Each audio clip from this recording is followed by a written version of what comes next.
particular in finding alternatives of various kinds to addressing some of the national and world dilemmas which we saw before us. We had occasion to visit some of the same classes and lectures and talk to each other and like-minded students and scholars. And that was the beginning of our discussion. And if I may put it this way, that was also in a period of time one might have characterized as the high neoliberal era, when only neoliberal policy prescriptions were on offer, nothing else.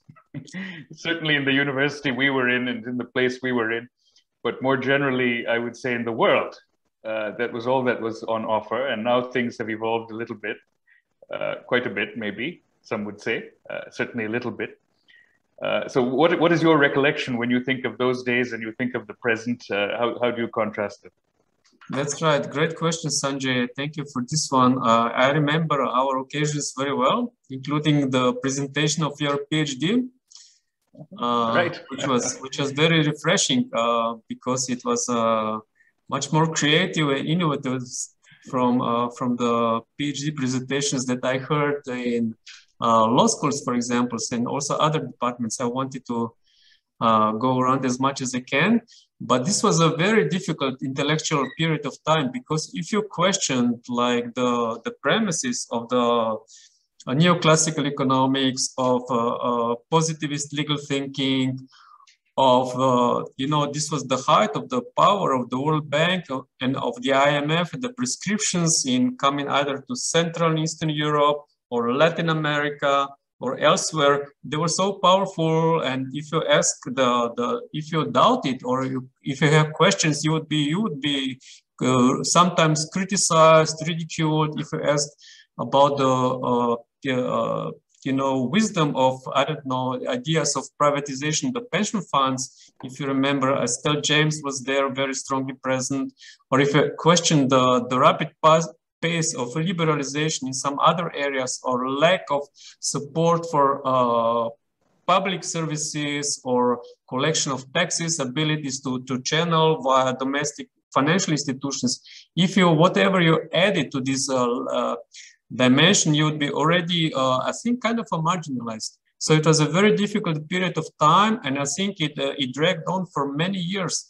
I think it has greatly influenced also our careers and our role in international environment in this sense. And I think only in recent years, maybe with the emergence first of, say, a little bit of a dissenting voice of Joseph Stiglitz and few others, and later on also very, very courageous contribution on your own, how not to count the poor, how to question the Millennium Agenda, and also so many other premises on the normative aspects of economic science, legal science. At that time, it was extraordinarily difficult to criticize the approach of the IMF or the World Bank toward Russia. Also other countries in the region. I think it was, you would be, I think, quite marginalized, and it was not a very pleasant period of time, intellectually speaking. Of course, you could always find some more open-minded people. Like we encounter some. I would say that we were fortunate in this sense, but on the other hand, the overall environment, the mainstream power was extraordinarily powerful at that time. So the developments in the last 2 decades, in many ways, I think, confirmed our doubts and criticisms.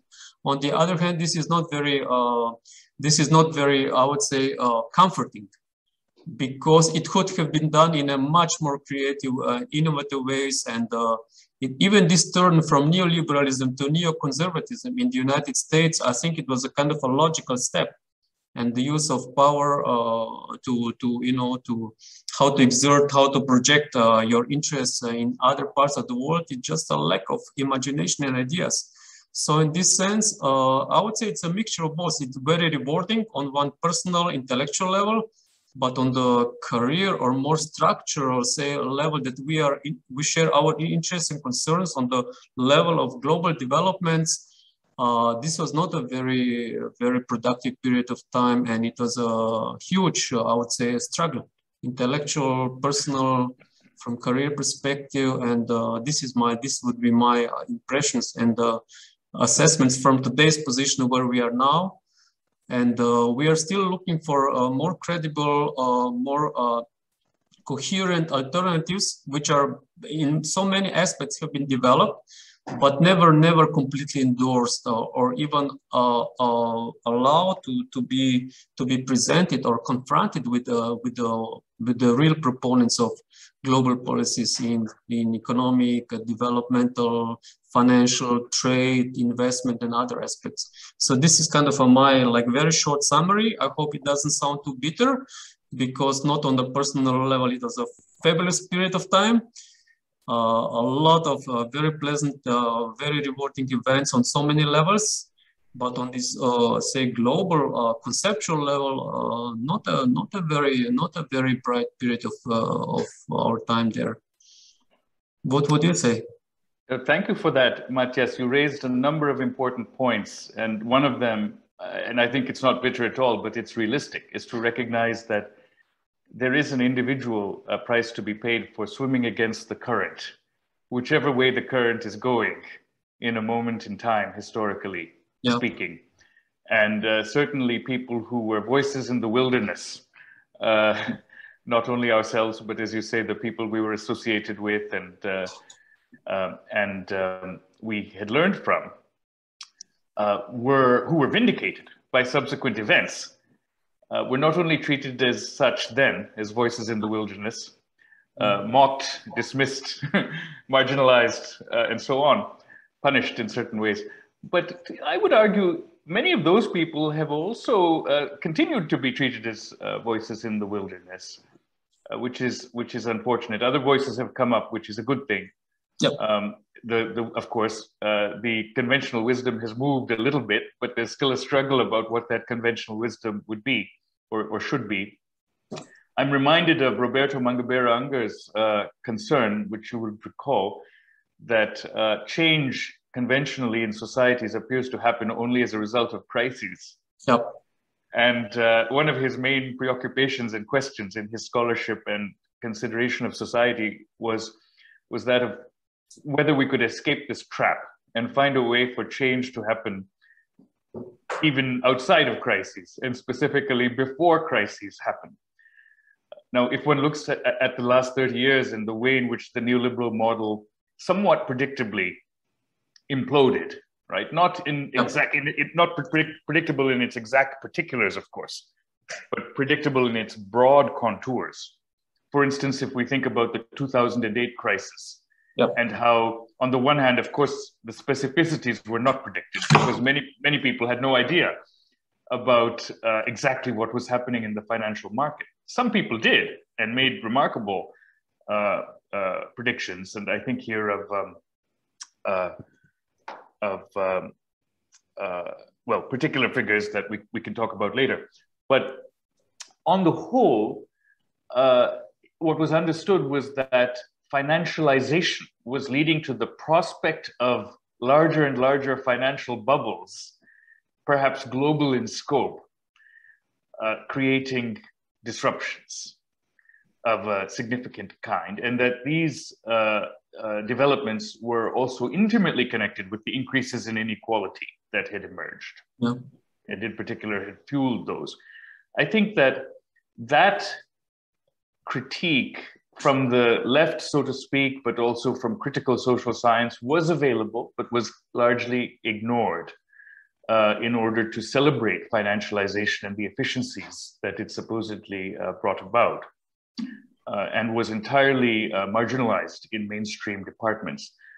I remember having read some of these critics, talking to a graduate student, a friend of mine, who is now a professor at Harvard Business School, and he had been a former investment banker. And so when I put to him the possibility that derivatives could be destabilizing from a systemic point of view, he was utterly dismissive on the ground that derivatives could only increase efficiencies. They could not decrease efficiencies. This was the typical attitude of the time, whether it was spouted by a graduate student like him or by professors of economics.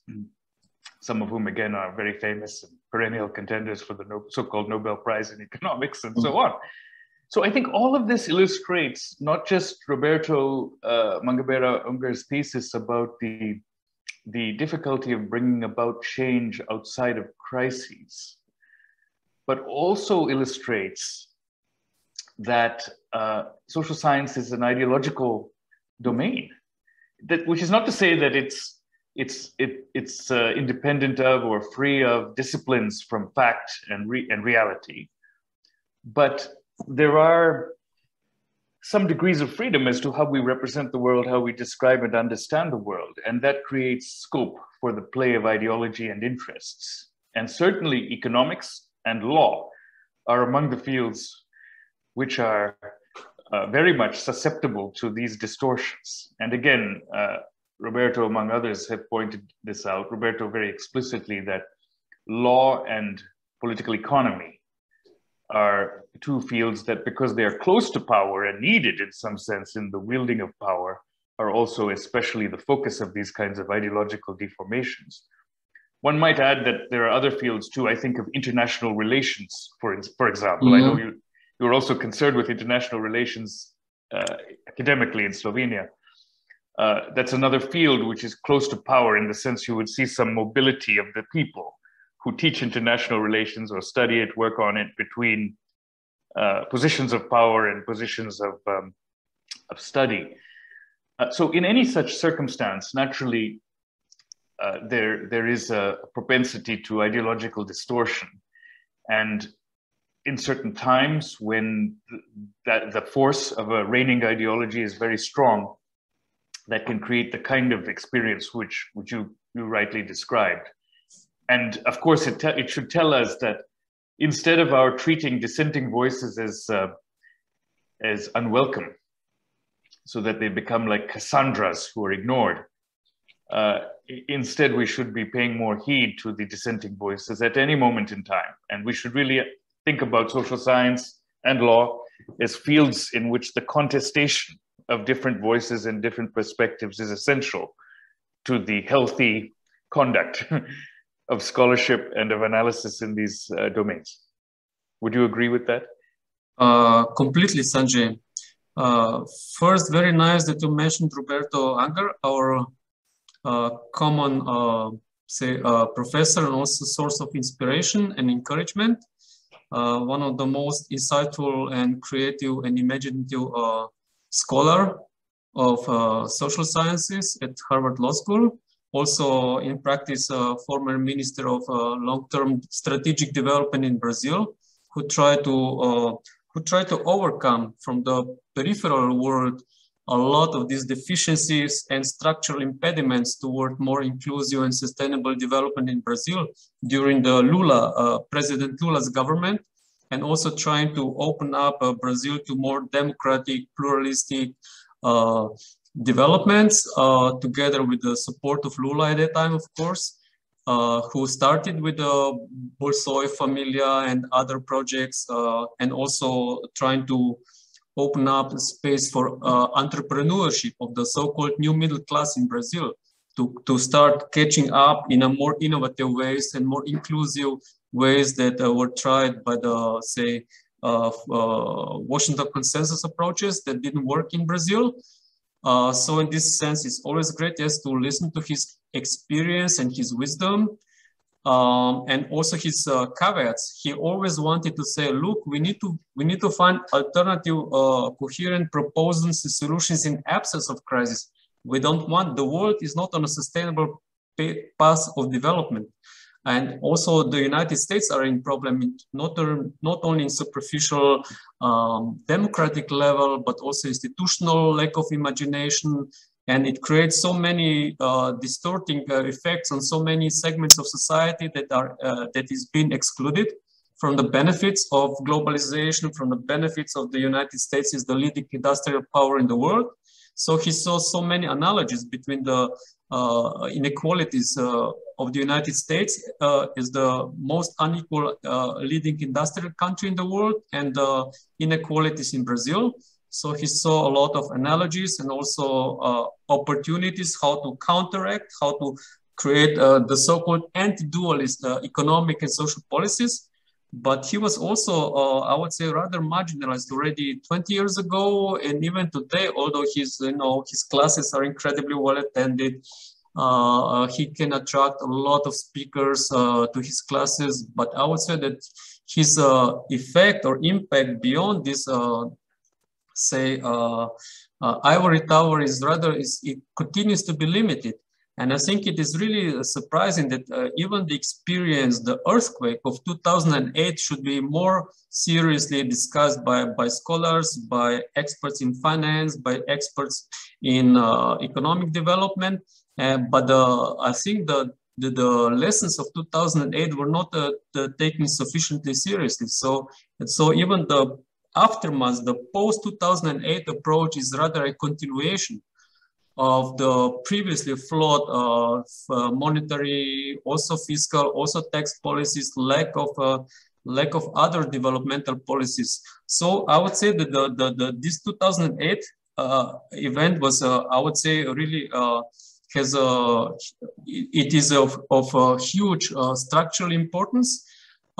Because it started, the crisis, the financial crisis started exactly in the place when it should not have happened, because the idea of the neoclassical economics and also legal thinking was that the more you leave markets to themselves, the more they are unregulated, they will be more efficient, more effective for all. So that we entered the so-called the era of post-crisis period, where we are safe. There are so many safeguards in place. So the models of econometric models by the central bankers, by all other bankers, financial institutions are already so advanced, so sophisticated that nothing can happen. Basically, that we are on the safe side, as you suggested, with the role and importance of derivatives and all other sophisticated financial instruments. These are so advanced, so sophisticated, so with experts in mathematics, in experts in quantum physics, and these models are so that they don't need any regulators, any outside supervision, and they will contribute to the improvements or prosperity for all. But this was not happening before the crisis, nor after the crisis. But the approach to the crisis itself, except for the first months of panic, were actually just replicating the same model and without structural changes. So Wall Street is still left to its own powers, basically. The approach to, just to basically with the huge subsidies by the taxpayers to the leading to the most advanced, to the most powerful financial institutions in the world by the taxpayers' money was a huge basically redistribution of wealth from the U.S. middle class people, citizens, toward the wealthy. So it and nobody was questioning actually why this huge. What is the purpose of this huge concentration of financial power, of economic power, and of regulatory influence on the rest of the country? Because I think this is very important, that we are discussing the development problems. And the development problems are not only a problem for the poor and middle-income countries, but the model of development and the prospects or the challenges are there also for the leading industrial countries in the world. And this has not been discussed before the crisis. If you question the effects or overall benefits or opportunities in the United States with this huge hierarchical segmentation of the markets and also huge concentration of financial power, economic powers in the few leading financial institutions, few corporations with very powerful shareholders, top managers, but this pattern of development has not been properly tackled, with few exceptions, like, I don't know, Roberto Unger, maybe Simon Johnson, 13 bankers, maybe many more scholars. John Van Reenen from MIT, for example, would be one such scholar. You can find in politics, you can find Bernie Sanders probably as the leading voice against this type of concentration of corporate power. But this has not been, in general speaking, it was not very welcome before the crisis, during the crisis, and even today, when you see the leading industrial country now with this huge, the rise of populism actually in the United States has a lot to do with these inequalities and lack of opportunities, and also the way how the financial crisis was tackled. So it was not so unexpected. Also, if you listen carefully to scholars of democracy, also to constitutional scholars, economic and financial critical voices, then you could have foreseen the developments. And if the most advanced country with the leading, most advanced also institutions of, as well as academic institutions, don't tackle its own problems, they are trying to stick in with the same model and structural and institutional setting which is in place, which has been developed mainly in the 19th century and first half of the 20th century without moving forward. I'm not surprised that now Biden's administration is already in trouble. It's kind of it doesn't see beyond this fiscal stimulus how to revive, how to approach reconstruction of its own economy, society, in the kind of a New Deal path of the 21st century, which would be more inclusive, more sustainable. Now we don't see much of these ideas in the period of so-called knowledge economy. What's the problem with the knowledge economy? Now it is highly segmented. It is highly isolated only to the privileged segments of economy, society, and also regionally speaking. But the rest of the society, the rest of the entrepreneurs, the rest of the workers, trade unions, they're excluded from this knowledge economy, institutions, dissemination, and they don't know how to do it. And I think this is now the Biden's moment is really very critical moment in the future, I would say, trajectory of development in the first world, as well as in the developing parts of the world. And I think these two parts, these two elements are interconnected. But I remember, if you say that, these problems that they replicate in the first and the developing parts of the world, you would not be very well accepted in this elite academic privileged discourse, which is essentially the most advanced discourse in the world. But still, if these marginal voices, how to develop the so-called inclusive knowledge economy for all, like Tamim Lotian also wrote a lot about in her unfortunately late scholar, very perceptive scholar, of course in close relation with Roberto Anger, as you know, and few others, initiatives like UNCTAD initiative right now and others, but they're all subservient to the existing structure and structural status quo. And I think we perceive in the same structural and institutional network context, it's going to be very difficult to launch a real broad-based social and economic reconstruction, either in the first world, the most developed parts of the world. The EU is in a similar situation. It's in its own peculiar regional divides, right? And also as a victim of austerity in the last 10 years, like so many other places in the world. That austerity was imposed on the developing countries that are suffering now because of pandemic, lack of public health, lack of public institutions.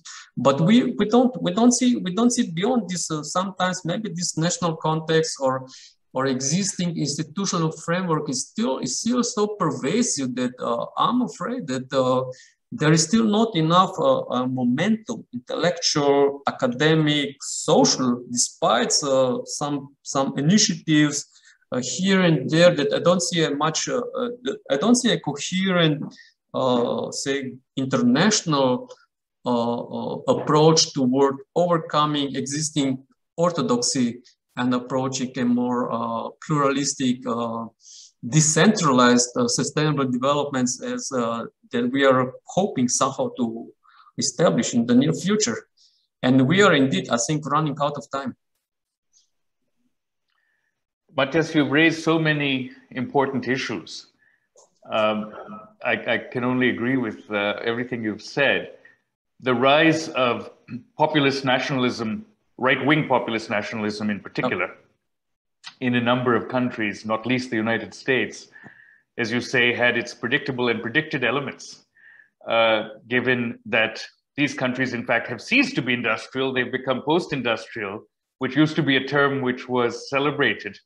Yep. But indeed, the other side of it is what Donald Trump memorably referred to in his inaugural address as American carnage, or the equivalent in other countries, whether it's French carnage or Russian carnage. You have an industrial plant which is essentially collapsed as a result, in part, of globalization and financialization. As the scholars on the other side, and you named a number of them, but we could add others too, of course, like William Lazonick, Bill Lazonick, Andrew Glynn, Randall Dodd, who I was thinking of earlier with respect to his sustained critique of financialization and derivatives, the derivatives markets for 10 to 15 years prior to, at least prior to 2008, and others, many others who again were treated as ignorable. They pointed to the deindustrialization of the heartland. Bob Rowthorne, of course, in the mid-1980s, he wrote about that. Barry Bluestone in the UK-US contexts.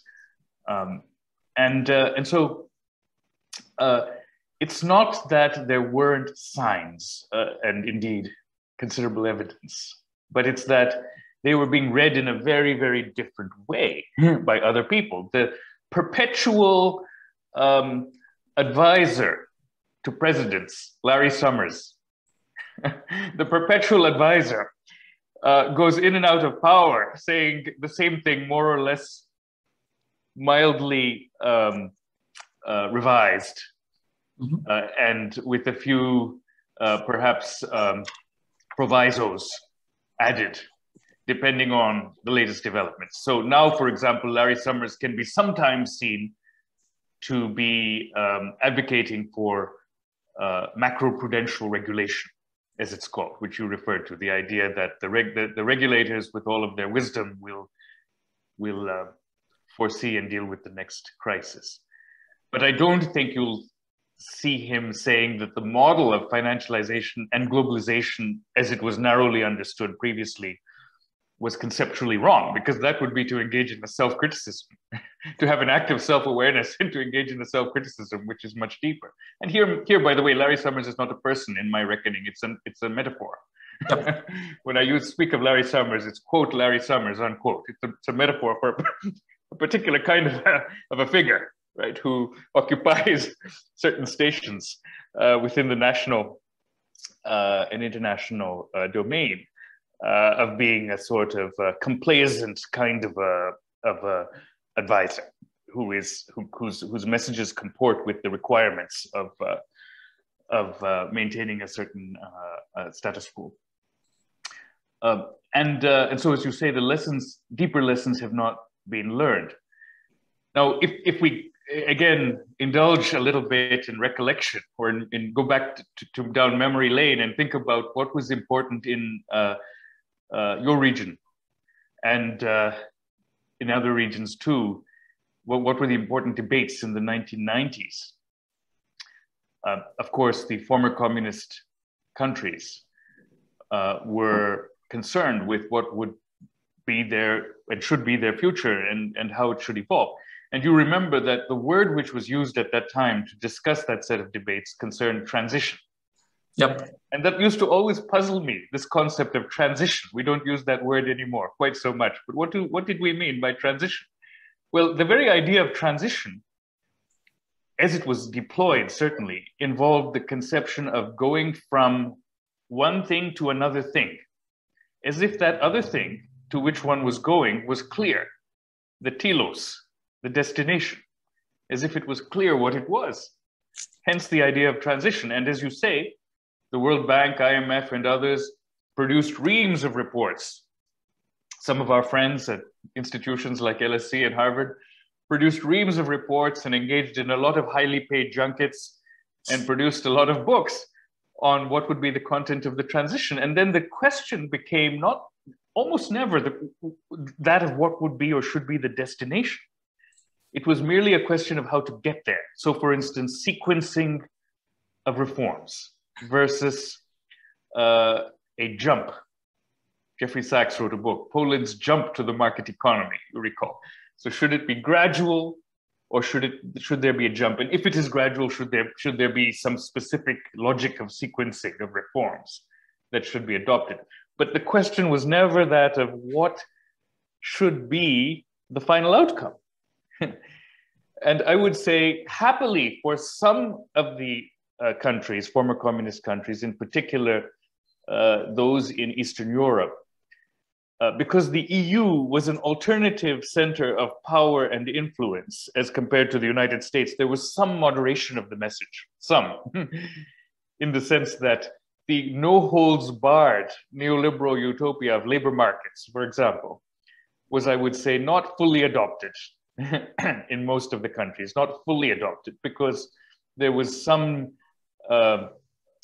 moderation of that message due to the European Union's de facto social democratic compromise, which was also present as a magnet and as a discursive field as well. Though, of course, practically too, there was a need for a certain alignment in order for Eastern European countries to join the European Union.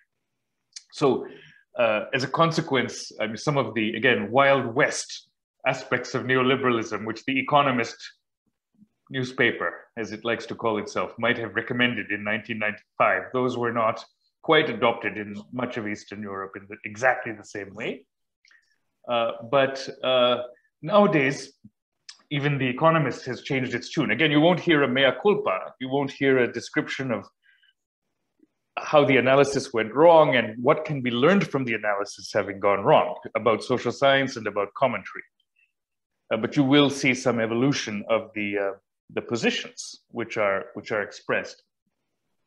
So I think one of the questions before us now is really, how can we create a more, if I may put it this way, a learning-oriented form of social science and social analysis, in which I include law, of course, legal studies and political economy and international relations. How can we create a more of a learning orientation, which has less of this element of the ideological lid being put on the cauldron of thought that might otherwise be allowed to express itself.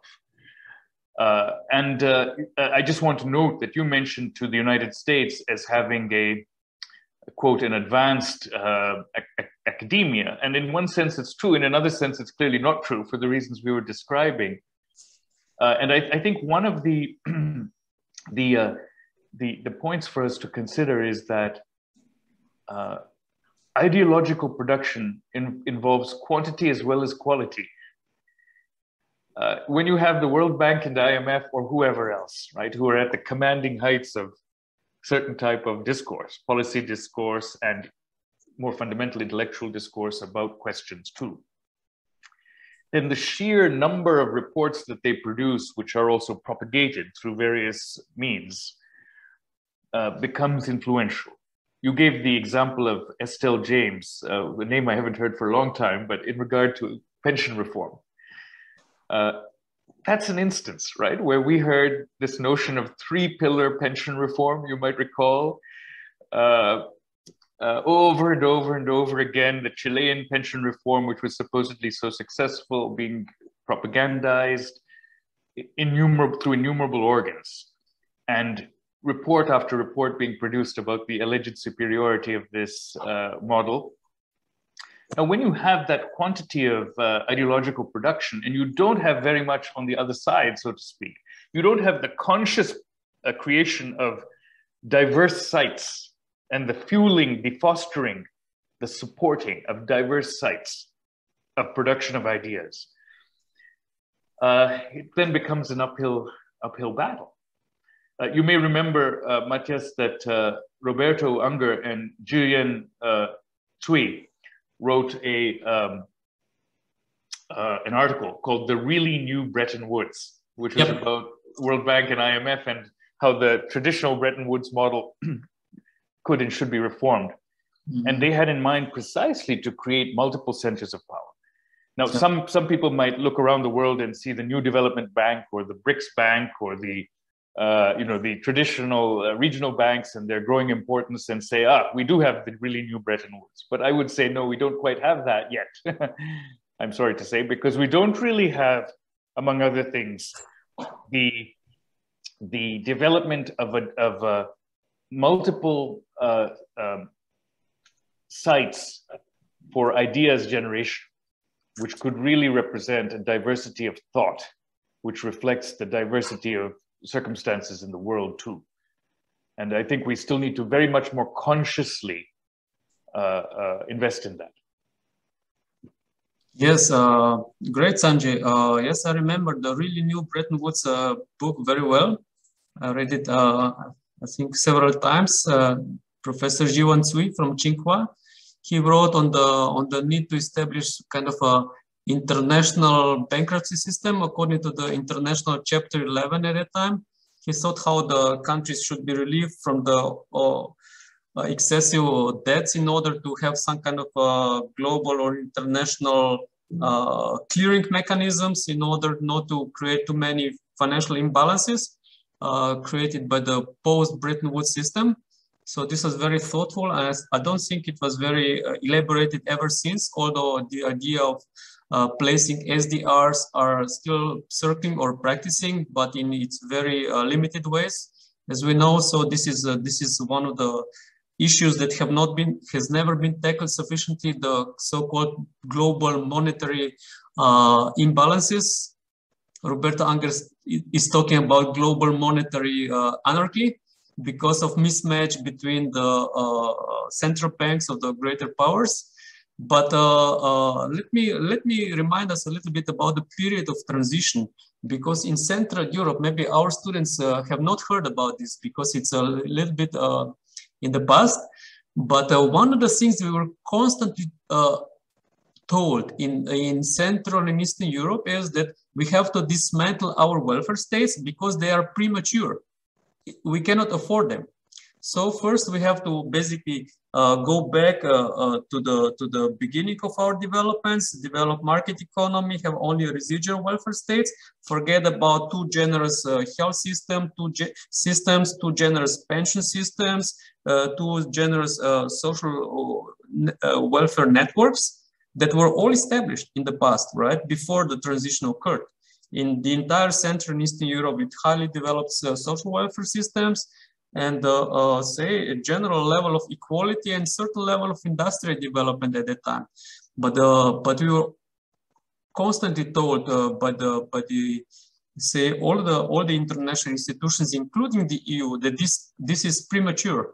First, we have to create efficient market economy, and on the basis of this, we can start building again social welfare systems. But this is this is the question of destination. Destination was just a kind of a very basic regional market economy. No such thing as a European social market economy, for example, which was developed in the period of reconstruction in the post-World War II period in the Western Europe. So we tend to, in the period of transition, we forgot there are so many different economic and social models around the world, that there is no one single social and economic models that the Central Eastern European countries should aspire to, right? This was a very naive period for the reformers in Central and Eastern Europe. So the idea was the more you dismantle the welfare state, including the pension systems, the more you're advanced. The more you leave market firms to the markets, the more you have achieved bankruptcies, wave of bankruptcies and unemployment. This was a proof that market economy works. It was almost kind of a cartoon picture of market economy, completely laissez-faire, like the period before the New Deal era took place in the United States, like in the, right? So this is, and at the same time, that this huge slump of GDP, of social welfare, of inequalities, of unemployment in Central and Eastern Europe took place in the 1990s, early 2000s, before joining the EU. It was exactly the opposite process took place in China, for example, at the same time. If you compare Russia and China in the 1990s, in the 2000s, the original position of Russia was much more advanced. So in the 1990s, Russia had industrial development, development in infrastructure, fairly solid at the time, developed centers of science and education, strong tradition, also equality of people was at the time relatively high. So one would have natural resources, of course. So one would have expected in 1990 that Russia should be pretty successful during the period of transition without too many imbalances, social and economic deviations or fluctuations. But in fact, exactly the opposite has taken place. China, not following advice from the Western advisors, actually took off, right? At the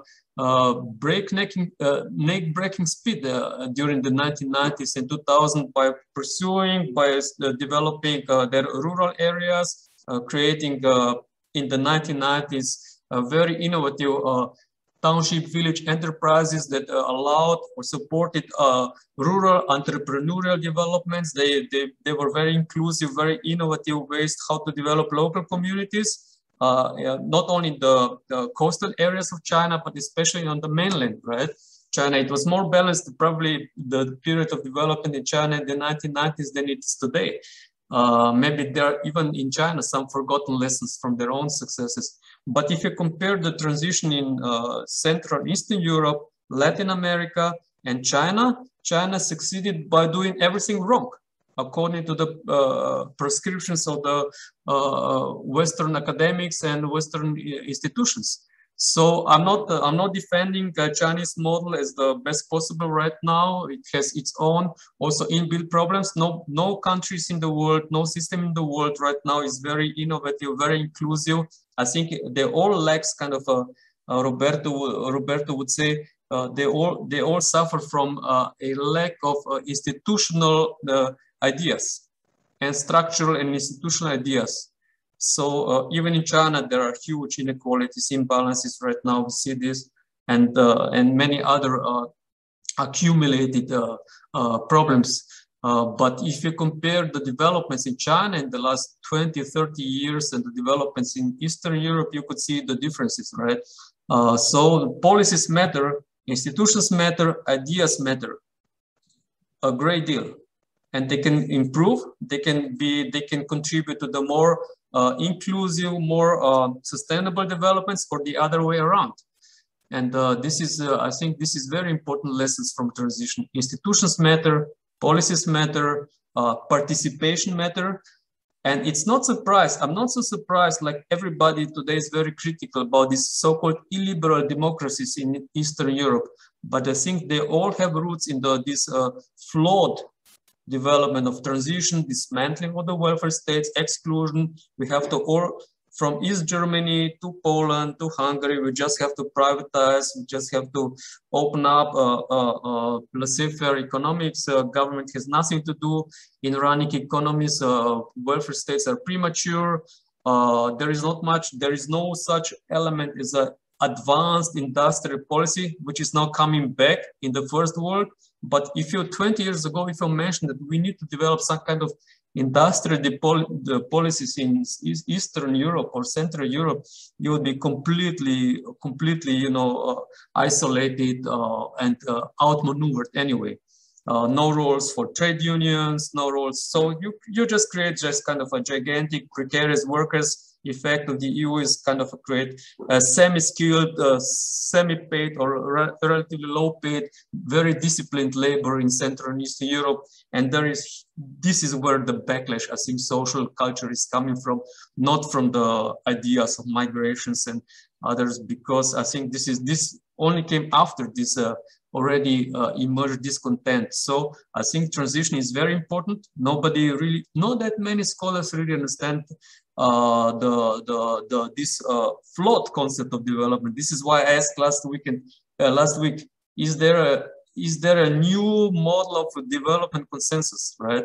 conceptually possibility to develop kind of a development consensus on the basis of this experience, on the learning, as you say correctly, that we need to open up kind of in a collective learning process to have a very comprehensive assessment of the developments and distortions and successes and failures. So many failures in the last 30 years, either in the form of the financial crash on the Wall Street, which is predictable quite largely, and or the failures in the transition, post-transition economies, some of the successes in other parts of the world that need to be taken into account, and then we can search for more open-minded, more informed discussions about the development,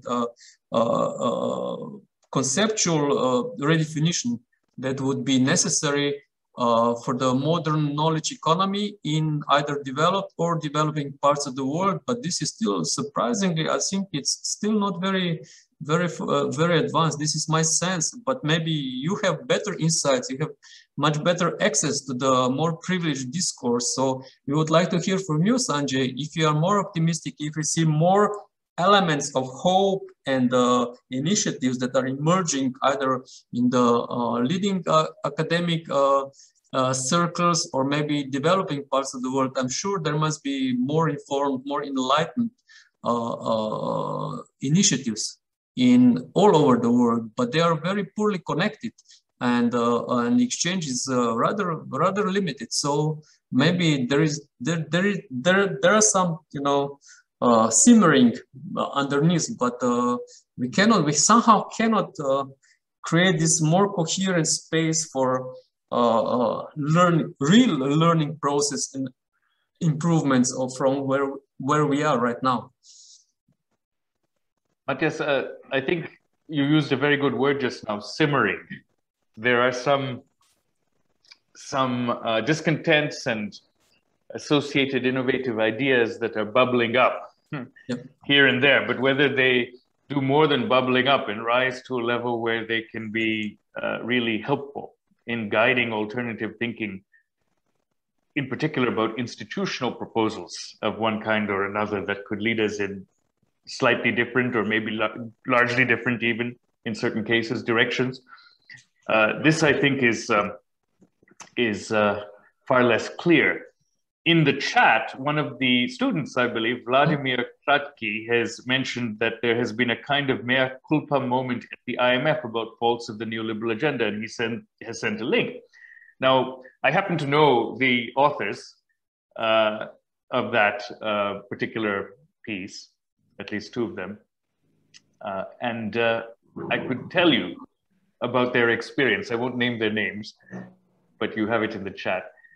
I can tell you about their experience in the IMF because they've told me about it, which is that this mea culpa was not an institutional statement exactly, although it is true that at one stage, Christine Lagarde in particular did make some remarks which were along similar lines, quoting their work. And it is also true that Olivier Blanchard and others have spoken in a way that might seem to suggest, too, a degree of institutional self-analysis and self-recognition about some of the excesses of the neoliberal era. Now, I would say this is a good example from that standpoint of an institution doing some learning and trying to understand from its own experiences and from some of the things that it failed to see in the past and that might have gone wrong in the past, how its model may have been flawed, to use the language that Alan Greenspan used. You might remember when he was called before the Senate Banking Committee, I think, was it? And he was asked about the 2008 crisis and whether he had anticipated it and why he had or hadn't anticipated it. He said, quote, "There was a flaw in my model." So he at least recognized that there was a conceptual problem which had caused him to not recognize, not see the difficulties that had been building up. And similarly here, I think the IMF as an institution, one could say, has had some self-awareness in that regard.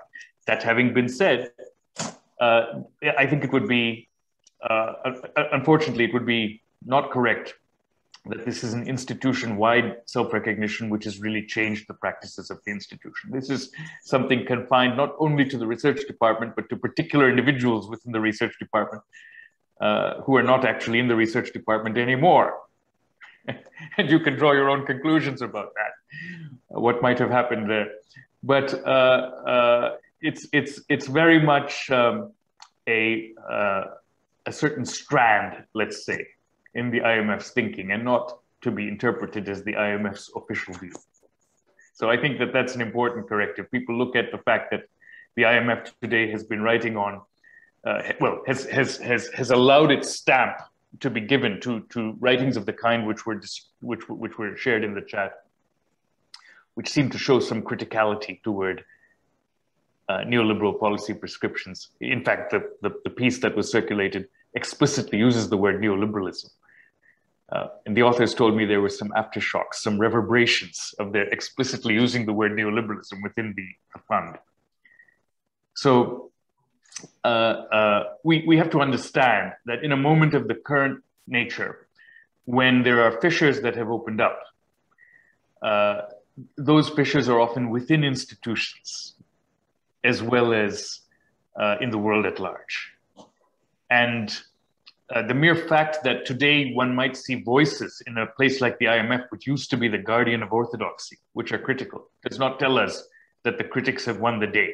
It just tells us that the critics are now able at least to express their critical thoughts, that there's some space for that, which has been created. So there's an ongoing, I think, battle, a contestation of ideas.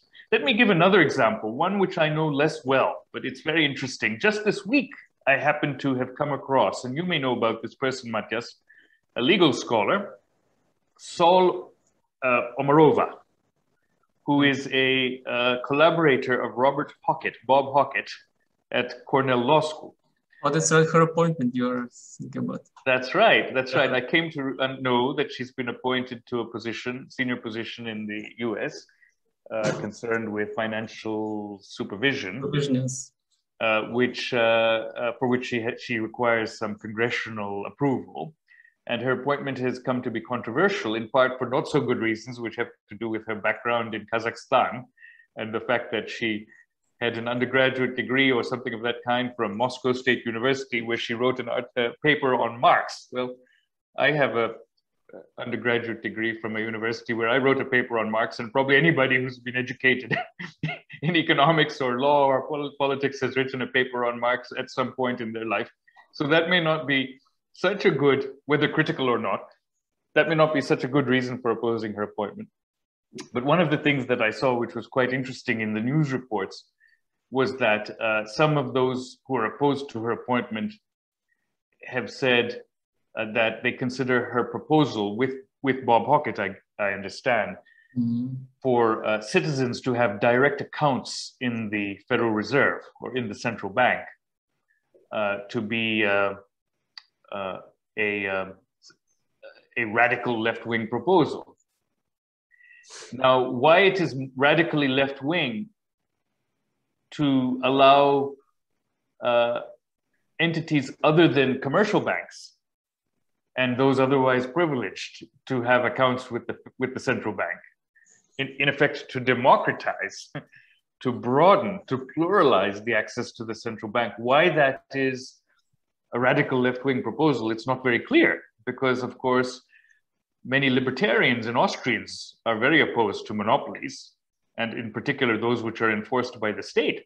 So you might think that this was going in a direction that they would like, to reduce the element of state monopoly, the privileging of particular interests and groups of insiders by the state in favor of a more universal access. So why it's a left-wing proposal is not obvious to me, since a lot of Austrians, you might think, might like this, insofar as they accept the existence of central banks at all. So one would have to discuss that. But at any rate, the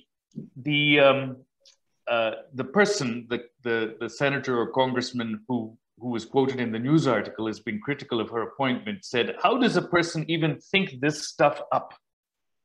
And the answer was, you have gone to Moscow State University and been indoctrinated. That's how you think this stuff up.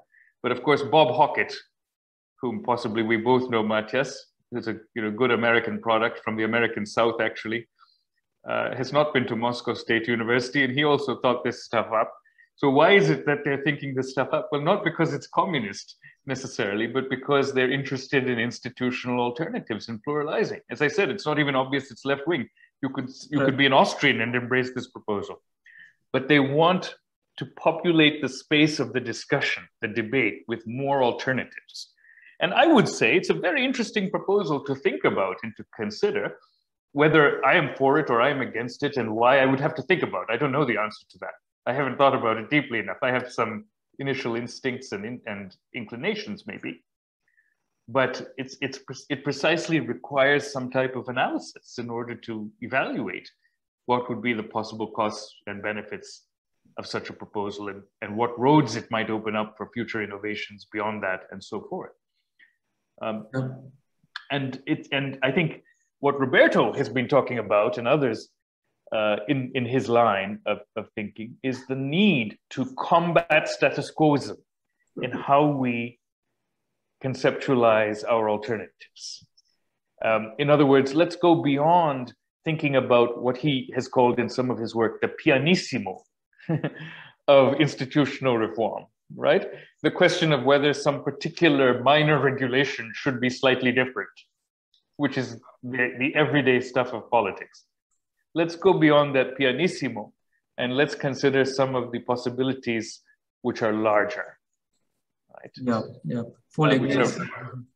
Exactly, which are more in the arena of fortissimo, I suppose. My music vocabulary is limited, but let's think about that. Let's think about the bigger institutional alternatives in various directions, and how to evaluate them. And that, I would finally say, is an intellectual practice of the highest order, right? Let us not leave that to politicians who, in any case, don't engage in that practice very much, right?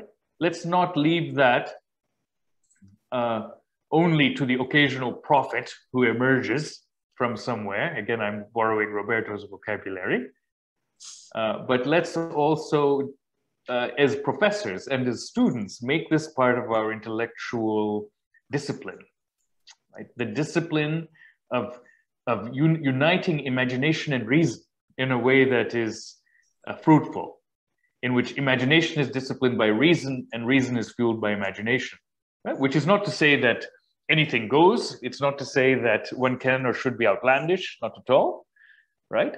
But it is rather to ask questions going beyond the pianissimo. And again, I would insist, this is not necessarily radical, it's not necessarily left-wing. It's just a combating of status quoism with the potential harms that status quoism can lead to. We often think of status quoism as conservatism. Well, not necessarily. If conservatism means neglecting the risks which are in front of you so that you go over a cliff, as in the 2008 crisis, that's not conservatism. That's just imprudence. Yep. So one should actually, I think, whatever one's political orientation, welcome this type of an intellectual discipline. And finally, I will end by saying, Max Weber was against professor prophets. He didn't like professor prophets. So he was himself a professor prophet.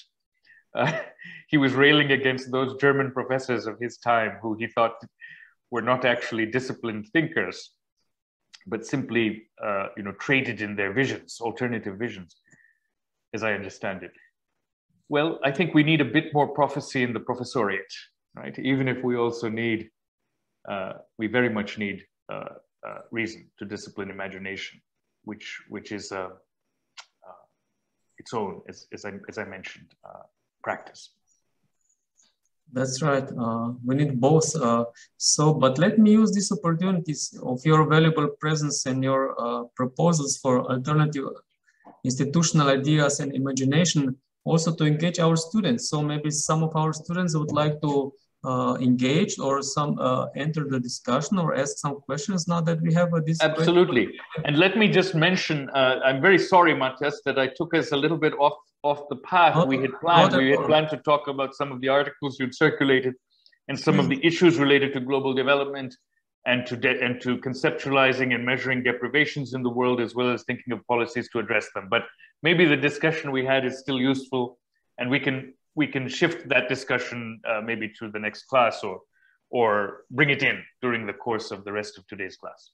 That's right. But I think this exchange and your analysis or background analysis was very helpful. Otherwise, it's very difficult to understand the context in which your analysis and assessments were made. So we have to understand the contextual development of the last decades of institutional development or lack of institutional ideas that actually determine the outcomes and patterns of development, and actually kind of frozen social, economic, political situations in so many parts of the world that directly relate to this lack of ideas, lack of learning process on so many levels of rather sterile discourse that we are still are being confronted with, and we are trying to overcome. So this is the basic idea. So I would like to invite our students. We have in-class students and online students. So who would like to jump in, please? Just maybe you just unmute yourself, or you just raise your hand in class, and then please. Who would be the first one?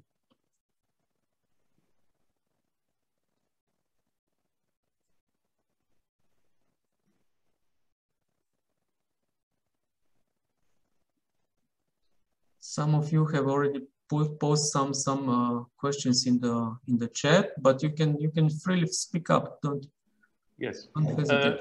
And the chat is fine too, I imagine, I suppose. Of course. If it's easier, yeah.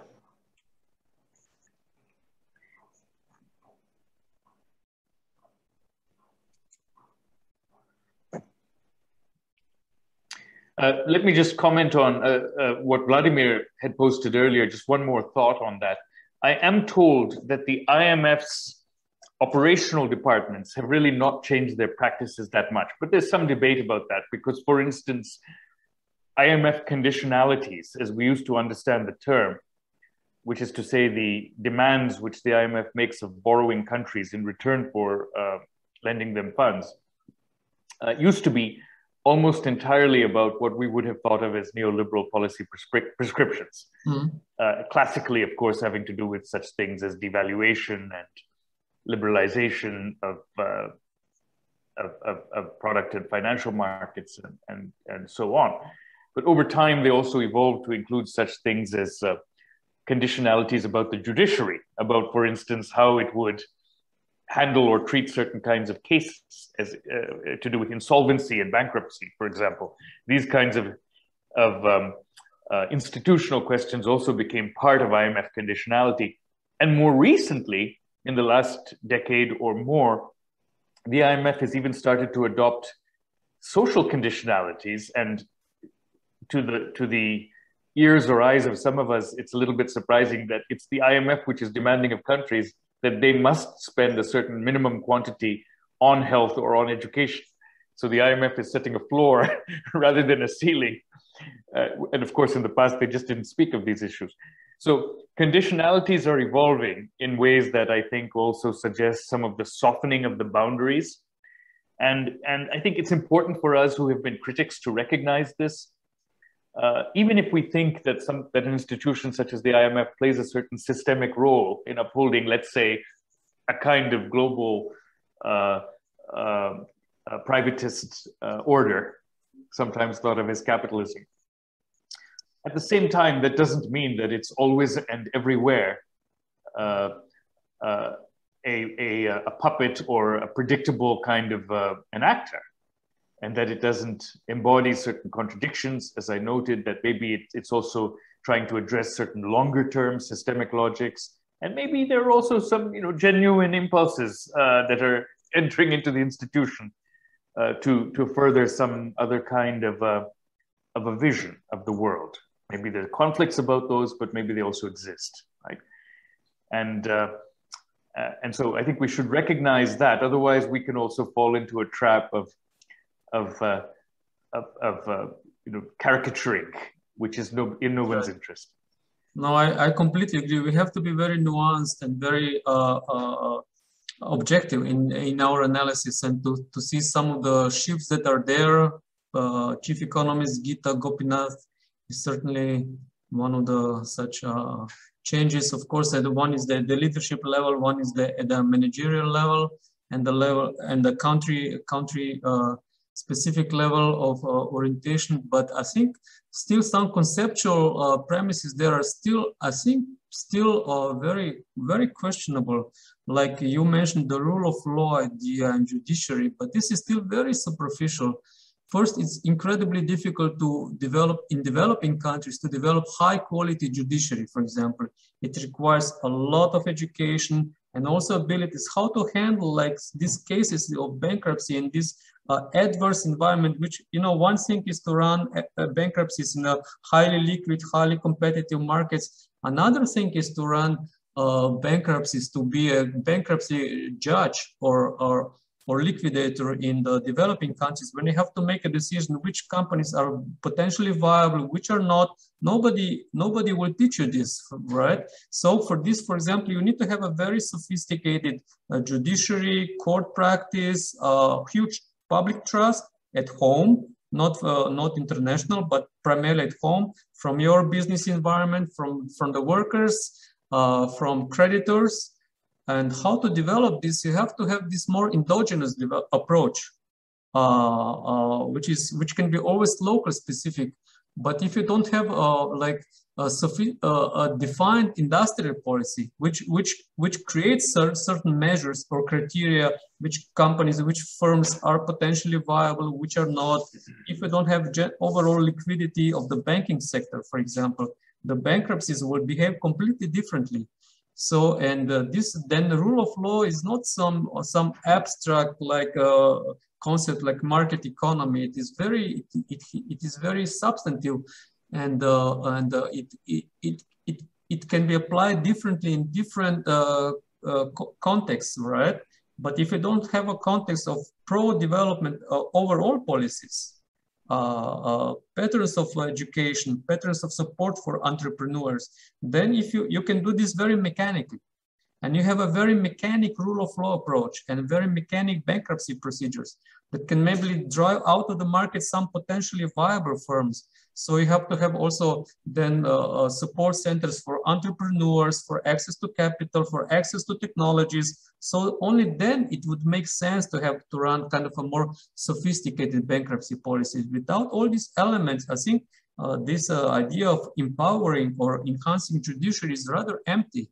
And they are pretty clueless, still the international organizations and technocrats, how it is really to be a judge in the developing country. First, this is not a very privileged job. It is very demanding, under constant pressures, and the most talented, the best people, they leave the judiciary. They go to private practice. It is much safer. It is much more rewarding, and they basically work for large enterprises, usually from the West. And in these settings, how to really to develop a continuous, trustworthy judiciary is much more than just to have few precepts and patterns. Like Katarina Pistor, she writes about legal transplants, right? She wrote several books on this. You cannot simply import certain legal solutions from Germany, from the United States, if you have a completely different context of education, of public environment, of lack of other policies in place. That these transplants can be very dangerous. And I don't think that the IMF really understands the danger of legal transplants from one part of the world to another part without having a more overall understanding of how to implant certain institutional policies into a certain local original context. Right? You talked about the need in the United States, how to reorganize the banking sector so that they don't have only large banks in on Wall Street, and there is no banking support for entrepreneurs in, I don't know, in so many other places that maybe that would benefit from having like local public banks in North Dakota can do much better for entrepreneurs in North Dakota. And I think Robert Falk wrote about this. So if you don't have these other ideas, elements, then bankruptcy courts on its own will not contribute to the high quality of competitiveness of competitive markets in some not very well-developed country, either in Central Eastern Europe or even in Slovenia, if you ask me. I know the situation fairly well. I wrote like, for 20 years on this, but I don't see much possibilities for structural improvements in this arena without overall structural shift toward really inclusive, broad-based social developments that we have at present.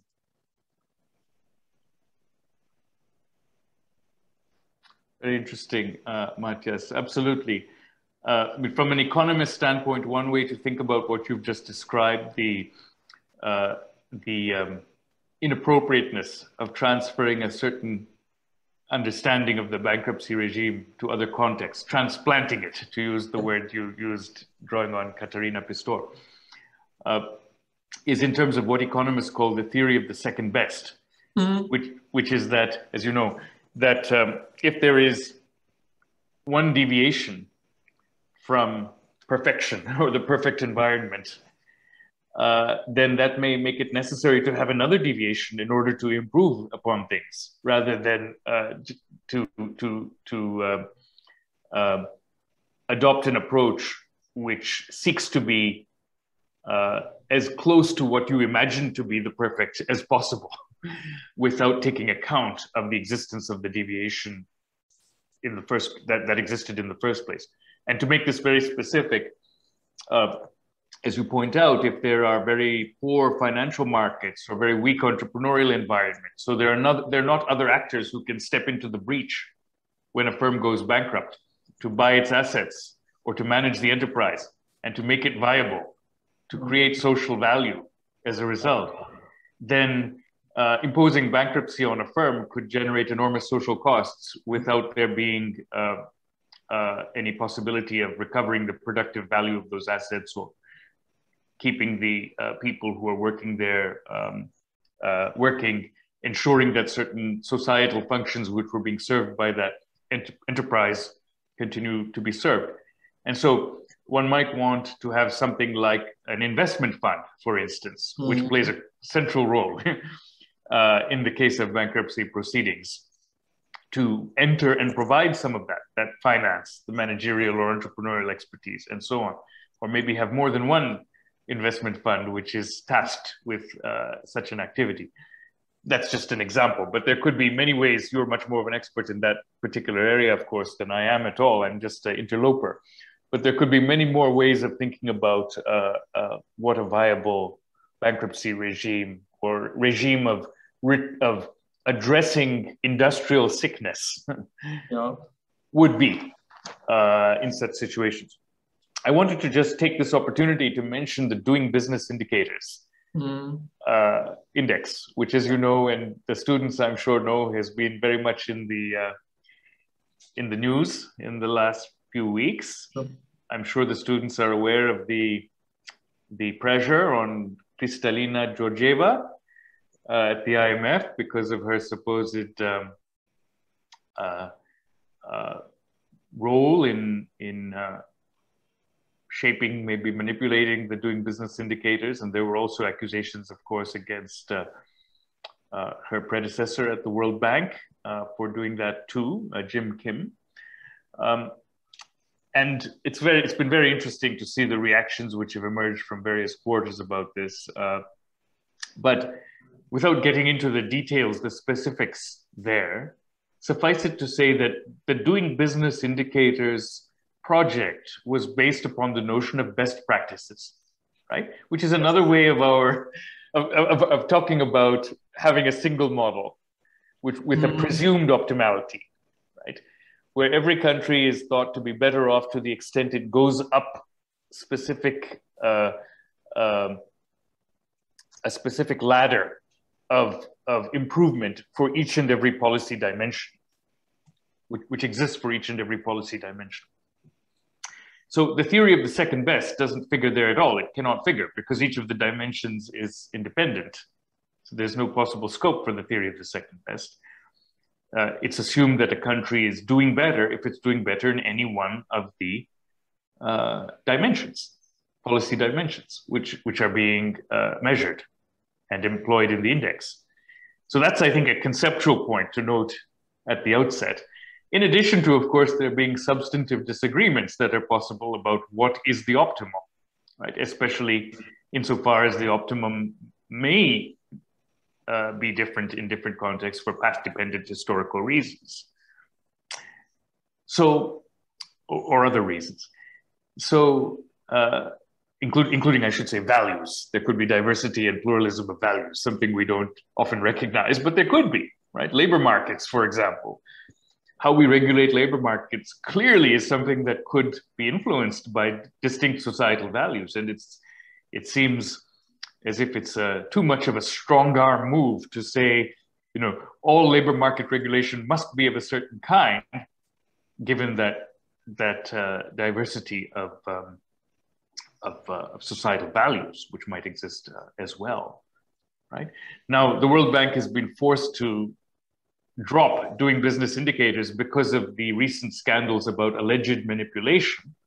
But these deeper concerns, which the critics have been pointing to over the years, that doing business indicators was based on a fallacious idea of best practices, which encodes a certain narrow conception of what a suitable policy structure for economic prosperity is, right? That has not been adequately, I think, really thought about. And again, I've not gone deeply into the literature on this issue, but it would surprise me if, let's say, even in the Europe-North America comparison, Europe-United States comparison, it makes a lot of sense to use doing business indicators. That, you know, whether some of the countries which are models of flexicurity, such as Denmark, do better or worse than the United States on the relevant doing business indicators, I don't know. But certainly a debate could be had about the meaningfulness of the entire approach in light of such differences. Yes, absolutely. So there is, even if there is a drop in publishing doing business in the future, this still does not mean that we have starting discussing lack of more conceptual ideas and institutional or structural improvements in other parts of the world without replicating something that cannot be replicated in other parts of the world in the same manner, right? To, you know, the old maxim was by Piaget was always to imitate is always to innovate. So legal transplant should be always used in a more creative learning capacity, right? You study the certain models of institutions that are working maybe in Finland, maybe in Ireland or Denmark, but you have to understand why they are working there and how then to be meaningfully or somehow readjusted to other local environments that have different prospects, different potentials, different institutional or social environment to be really somehow successfully transformed in innovative ways, not by mechanic replication or imitation. So this is, I think this is the challenge. You cannot simply, as you said, like in Central and Eastern Europe, we said, well, we would like to become like, I don't know, Singapore. But you have to understand that Singapore, the policies of Singapore were developed, and social elements and overall strategy of Singapore and tradition and history has been developing for several decades in completely different environments. So you cannot simply, but you can use, instead of Chilean pension reform, you can still use the informational understanding of the Central Providence Fund in Singapore for example, how you can differently design the pension system that would actually work for the pensioners, but also for strengthening or advancing social welfare policies in terms of housing, in terms of educational retraining of workers, so that it would give much more leeway for all the stakeholders in the pension system. And by the way, Central Providence Fund is one of the largest funds in the world, for example. So it allows a lot of leverage for the country, for all tripartite participants, the government, the workers, and the business, right? That can work in then it has much more autonomy and maneuver room to how to advance policies. It's not ideal. You have to understand this. There are no ideal solutions. There are no optimal solutions. Even Central Providence Fund has its own limitations.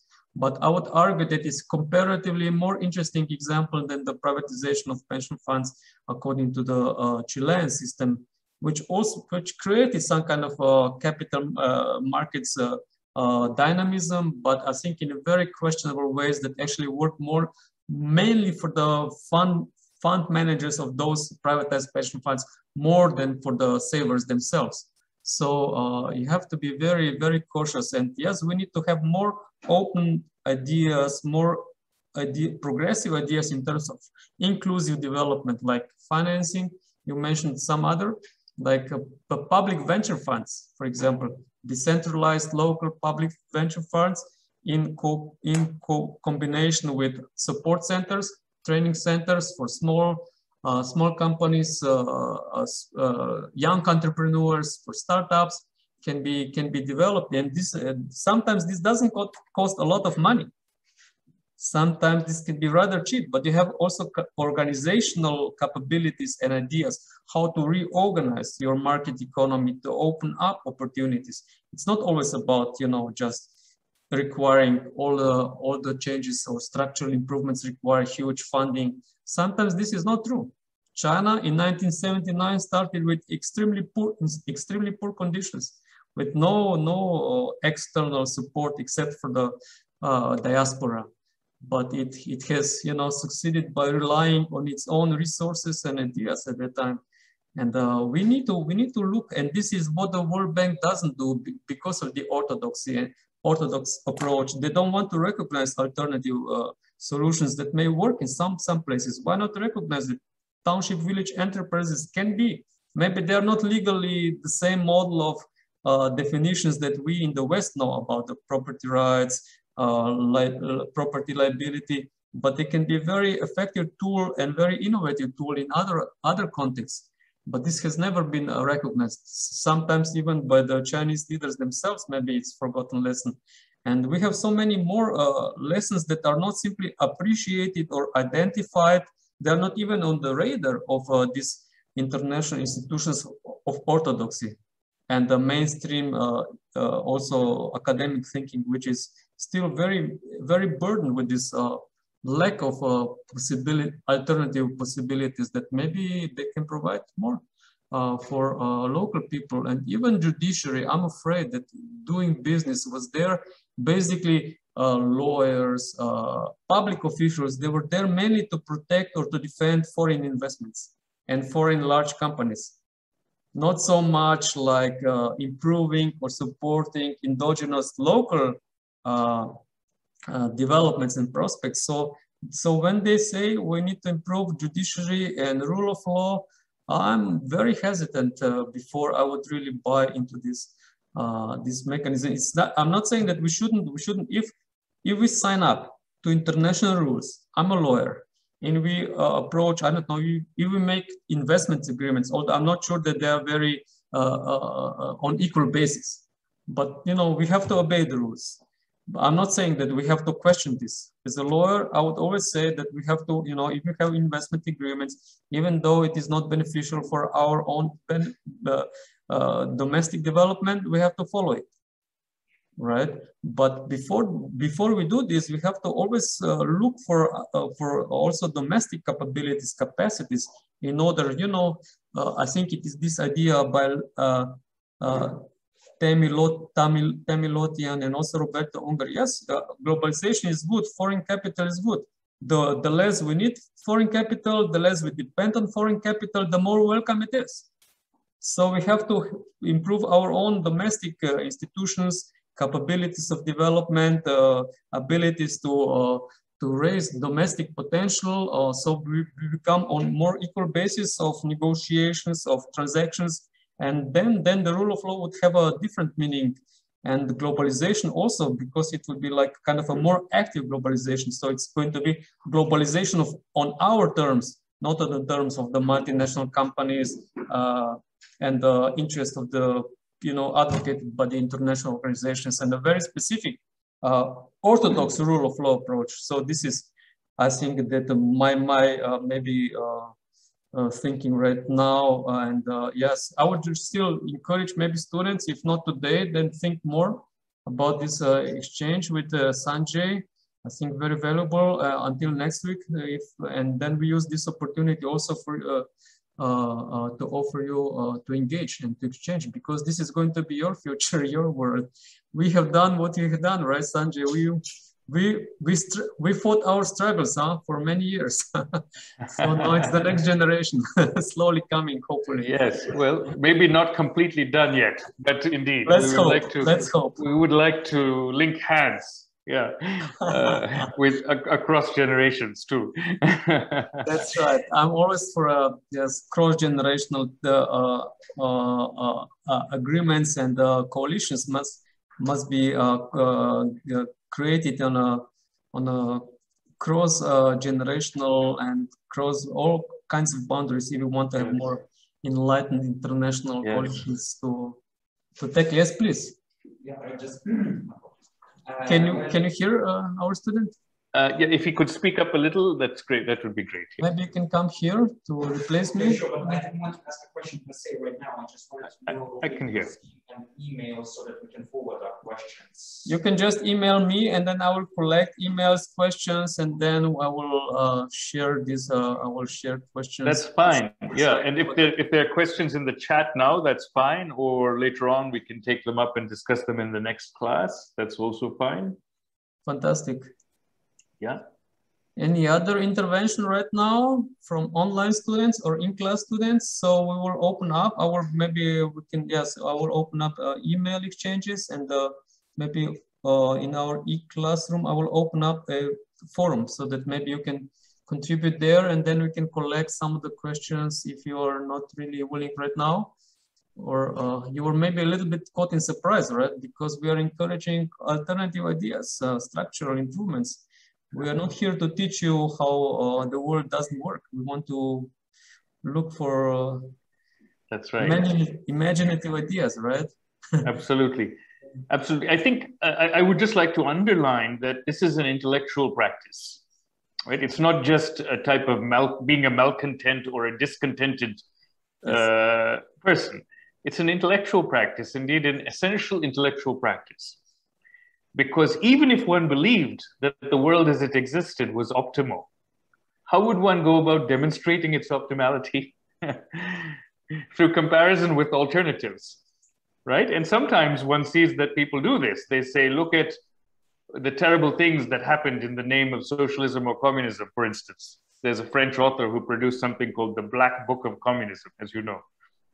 And what is the purpose of that? To show how terrible a system it was.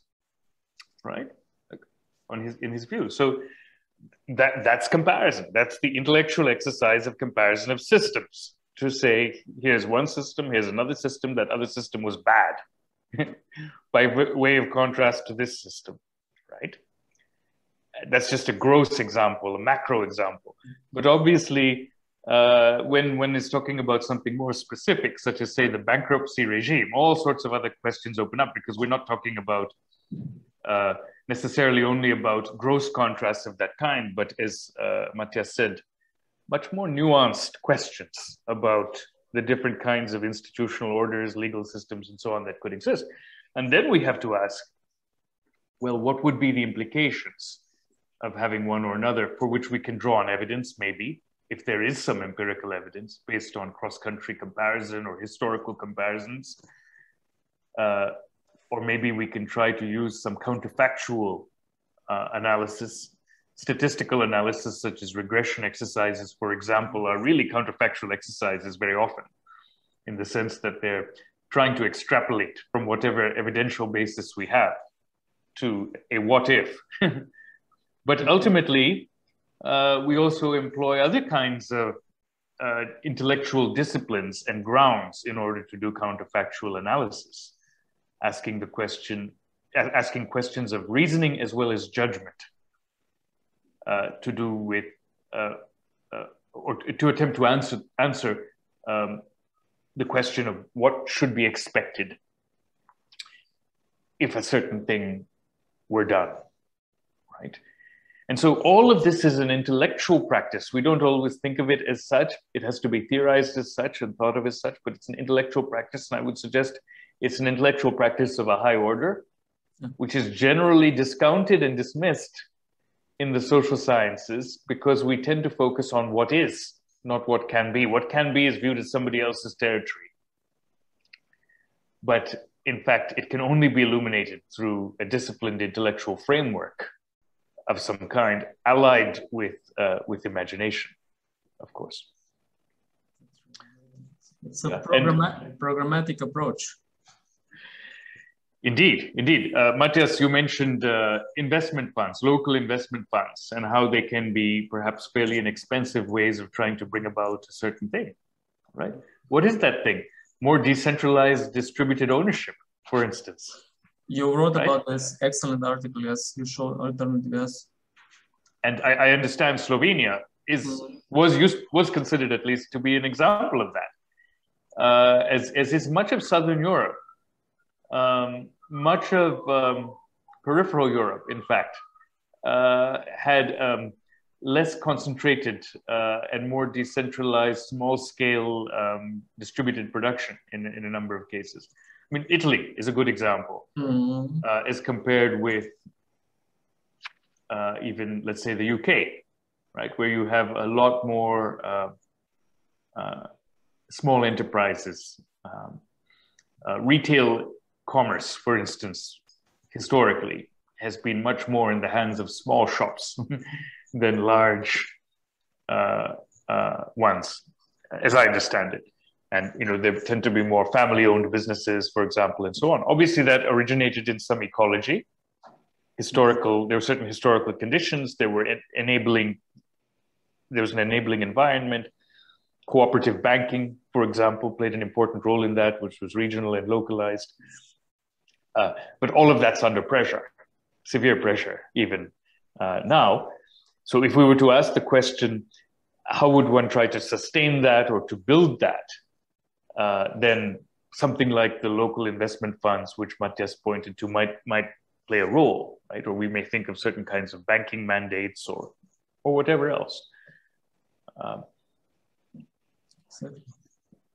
How to make such an alternative model sustainable and stable and open, as well as inclusive. As this absolutely, absolutely, and open. Yes, yes.